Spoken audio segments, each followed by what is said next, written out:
What is going on, Tanta Crew? My name is Billy the Squid, and I just finished playing the new DLC for Forspoken, In Tanta We Trust, because I got lured in by a nice shiny Steelbook and got the Deluxe Edition, which just so happened to have the DLC packaged with it, and I was like, I might as well get my money's worth.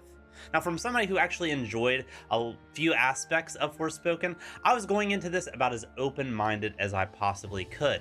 If you're not familiar with what Forspoken is, you're probably not a Square Enix shill like I am, but the long and short of it is a Square Enix made Sony and PlayStation third-party exclusive that set the bar for the subpar standards of video games coming into 2023. It at one time was the worst rated video game of the year, and since then has been overshadowed by at least two games, if not more, as the year goes on: Redfall and Lord of the Rings Gollum, which have got the community kind of thinking that perhaps they judged Forspoken a bit too harshly.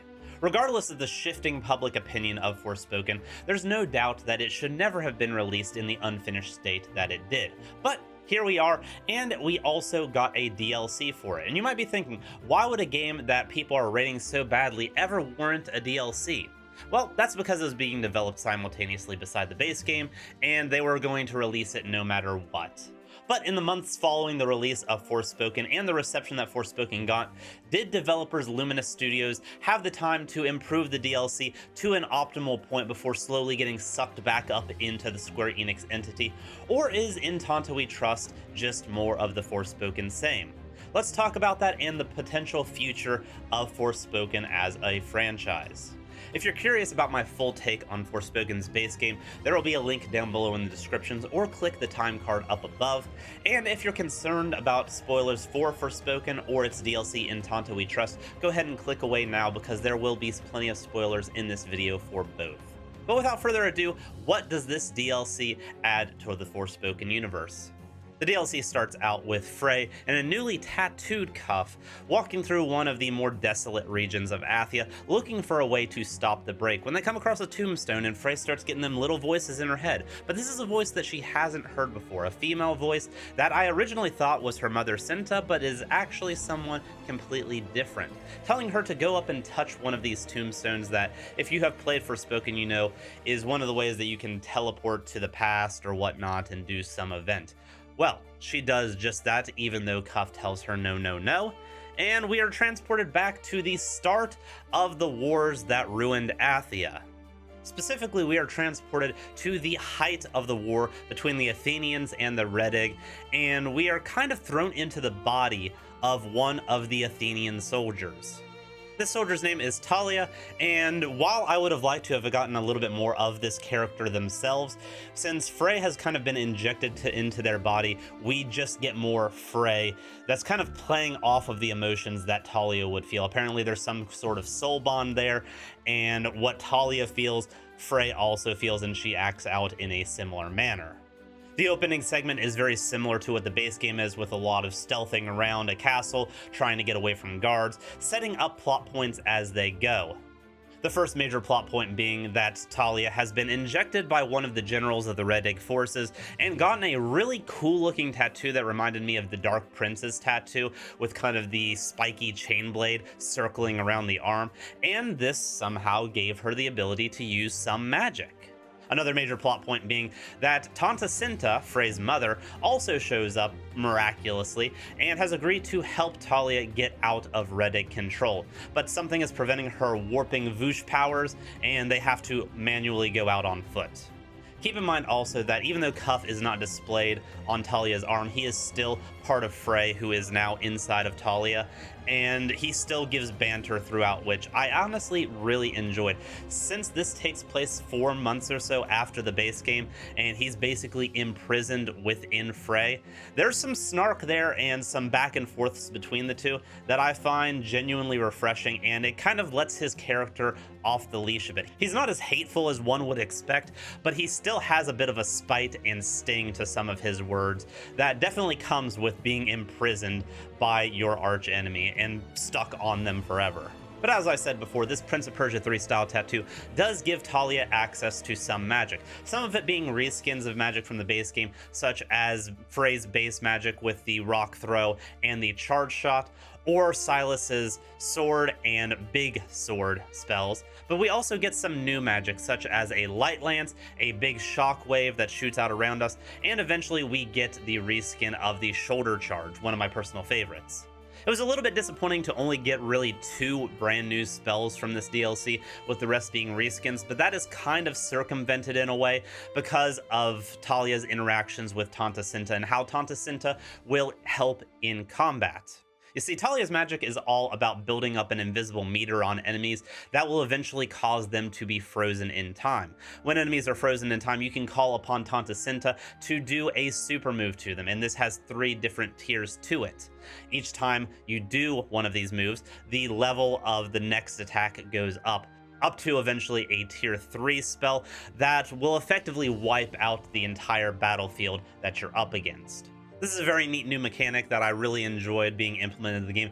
Visually, it is quite the spectacle to see Tanta warping around, executing enemies left and right as you're locking them into place, and I think it does add a certain value to the experience, since this DLC is heavily centered around you being mobbed by an overwhelming amount of forces. You building up this meter to get to that tier 3 move to wipe them all out tends to be the end goal for most combat scenarios.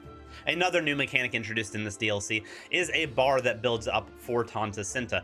By doing parkour dodging and attacking enemies, this bar will fill up. Once you get this bar built up all the way, you can unleash an ultimate attack that will do a lot of damage to the enemies around you, mainly bosses, but will also coat them in like a bluish aura. Then, if you're able to use one of your charged abilities, it will do bonus damage to the enemy and most likely stagger them in the process. Unfortunately, these 2 new mechanics are the only way that you get to directly control Tanta throughout this DLC, which I was a little bit disappointed with. I was hoping we would get kind of an A side and B side playthrough of this DLC, one being Talia's playthrough and then a Tanta playthrough, because from what you see of her and how she manages herself, she's like a combination of Noctis from Final Fantasy 15 with the warping and sword attacks, and Virgil from Devil May Cry with some of her super moves looking very, very similar to those moves from Yamato. Unfortunately, Talia is the only character you get to play as, but I do think the Cinta mechanics are refreshing and visually quite a treat, and they give you something to work towards in these battles to make them a little bit less monotonous.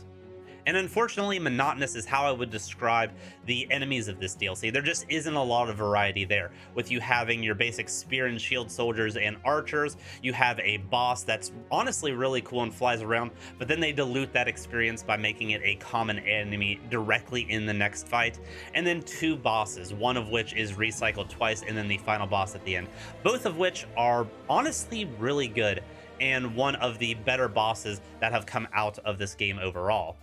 Luckily or unluckily, depending on how you view a short runtime for a DLC, it never really lasted long enough to get overly monotonous where I got bored with it. The combat in this game is still just as fun as what base game was. If you didn't like the base game combat, there's nothing really new that's going to elevate that for you here. But if you did enjoy the base game's combat, I do think the more simplified movesets does add a little bit of a touch to it so that it's not as overwhelming and you can kind of just settle in to how this DLC wants you to play out. You do still get your parkour abilities, although you get them a bit later into the DLC than I probably would have liked, but this combined with the combat overall does lead to a satisfying experience. And the abilities you get being a mix of ranged combat and melee combat suits itself well, and I wish the base game would have had this be like your starting set from the base game. I think it would have been a lot better, and I think people would have had a lot more of a positive impression of the combat systems if they had the ability to go back and forth between a ranged and a melee option.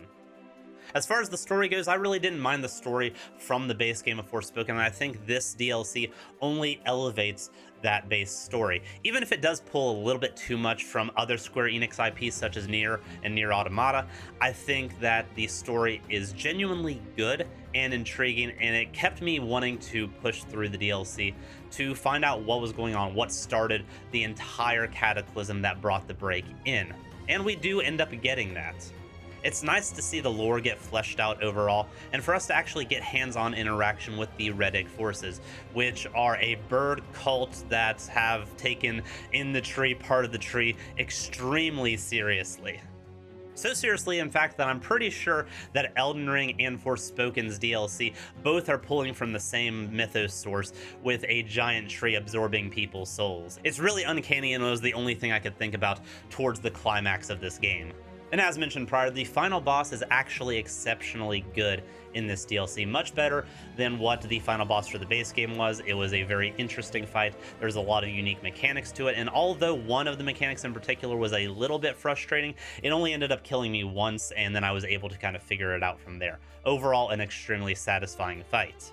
And honestly, the DLC was fairly satisfying overall. It never gave you the ability really to have the negatives that the base game had. Yes, there is not a lot changed from the base game as far as the bad being bad. NPCs still look terrible, and there are still some issues with some of the dialogue options. But they don't give you a bunch of open world segments. There's only one small open segment, and its environment is much more interesting than a lot of the Athia environments that we had in the base game. It doesn't feel as drab, empty, and dead like what Athia did. There's also significantly less downtime in between combat encounters, and while the combat encounters do kind of start the pattern of fight a group of enemies in a room, walk through a hallway while getting exposition, and then fighting another group of enemies in the room, the 2-hour runtime of the DLC does lend to a proper pacing where it doesn't get boring in between fights. And that is one thing to note. This is effectively 2, maybe 2.5 hours if you do every single side quest in the DLC of content. So for 13 bucks, if that is not worth it to you, I completely understand. There is not a lot of content here, but I do think the content that is in the DLC is pretty decent. I think it's worth playing, especially if you enjoyed the base game. You are only going to enjoy this DLC more. But if you couldn't stand the base game, there's not going to be a lot of value here, although you might be able to tolerate this a little bit better. Overall, though, I do think In Tanta We Trust is a net positive overall for this Forspoken brand. While it doesn't reinvent the wheel on anything, I do think that it sees what issues there were with the base game and kind of avoids them through this experience for the better. And also it sets up a potential for a sequel in the future if Square Enix decides that they want to continue following through with this franchise. But if a sequel ever does happen, I hope Square Enix has taken notes on what worked and what didn't with this game and is able to improve the second game in meaningful ways, potentially with a different director, a different team working on it, and actually able to make a fun, fleshed out experience. And with such similarities to the Nier series, I think Yoko Taro would be a prime person to put onto this team if he was willing to do so, of course. That being said, if you enjoyed this video, don't forget to like and subscribe to the channel, as we will be doing more action RPG, Square Enix, and From Software games in the future. So if any of those appeal to you, this is the place to be. But until then, Tenta Crew, much love. Bye-bye.